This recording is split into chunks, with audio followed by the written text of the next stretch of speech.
एक विचाराचा तालुका म्हणून महाराष्ट्रामध्ये राहुरी तालुक्याची ओळख जी स्वर्गीय बाबूराव दादांनी तयार केलेली आहे, तोच वारसा नातवानी देखील या निवडणुकीमध्ये कर्डिले साहेबांना श्रद्धांजली म्हणून अर्पण केला. ही राहुरी तालुक्याची ओळख आहे आणि ही ओळख आता पुढे कायम ठेवायची जबाबदारी कार्यकर्त्यांची. आणि म्हणून माझी कार्यकर्त्यांना विनंती आहे की या निवडणुकीमध्ये असा कुठलाही प्रसंग आपल्याकडून घडू नये.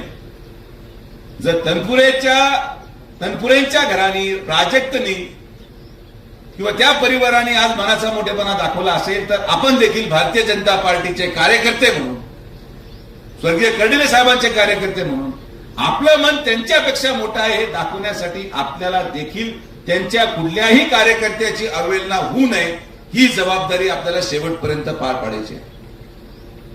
इथं कोणी पळून गेलेलं नाही, लक्षात घ्या. जे काही लोक दुर्दैवाने पाटील साहेब स्पर्धा निर्माण करतात गाव पातळीवर, आणि वाईट सवय काही लोकांना गावामध्ये, याला खास म्हणतो आपण. व्हॉट्सअपवर मेसेज टाकणार, एखाद्या गटाच्या कार्यकर्त्याला अपमानित करणार. असं कोणी समजू नये की ही निवडणूक कुणीतरी एका कारणामुळे मागे ठेवून.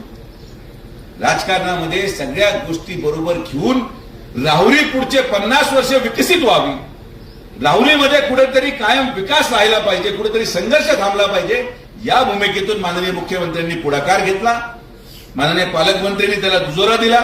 आणि जर आपण खरे भारतीय जनता पार्टीचे कार्यकर्ते आहोत, जर खरं आपण विखे पाटील परिवाराला मानत आहात, तर जर माननीय आपले प्रदेशाध्यक्ष त्यांच्या ऑफिसला जाऊ शकतात, जर आपले पालकमंत्री त्यांच्या ऑफिसला जाऊ शकतात, तर आपल्या कार्यकर्त्यांची देखील ही भूमिका पाहिजे की जर माझा नेता त्यांच्या ऑफिसला गेला तर मी देखील मतासाठी त्यांच्या कार्यकर्त्यांच्या घरावर जाणार आणि अक्षयसाठी मतदान मागणार, ही भूमिका आपली पाहिजे. आणि आता ते समजून घ्या,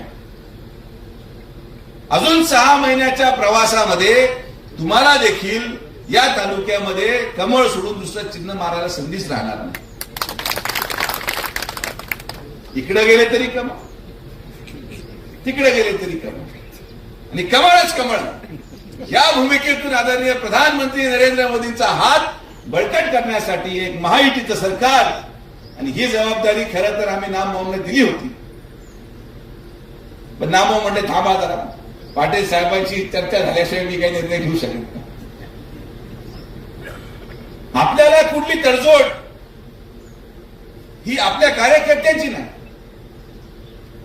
कार्यकर्त्यांचा मान सन्मान हा कायम ठेवून एक असा मार्ग काढण्याचा निर्णय झाला ज्यामध्ये संघर्ष करणारे भारतीय जनता पार्टीच्या कार्यकर्त्यांची देखील अवहेलना होणार नाही. आणि त्याचबरोबर राहुरीला जर विकासात्मक दृष्टिकोनातून पुढे न्यायचं असेल तर आपल्याला देखील भविष्य कालावधीमध्ये डोकरे सर मी आवर्जून सांगतो की ही 2026 किंवा 27ची निवडणूक ही या विद्यमान राहुरी विधानसभेची शेवटची निवडणूक आहे. पाटील साहेब, यानंतर मतदारसंघाची पुनर्रचना होणार. मतदारसंघाची पुनर्रचना झाल्यानंतर कोण कुठे चाललंय, नगर तालुका तिकडे गेला, राहुरी तालुका इकडे राहिला, लोकसभेची पुनर्रचना झाली. लोकसभेची कितीतरी पुनर्रचना झाली, मात्र पाटील साहेब हे आश्वासित करतो की लोकसभेची जरी पुनर्रचना झाली तर मी तर साहेबांना हेच सांगणे घालेल की काही जरी झालं तरी ज्या लोकसभेमध्ये विखे पाटील परिवाराचा सदस्य उभं राहील तिथं राहुरी तालुका हा असलाच पाहिजे, आणि हीच भूमिका आपली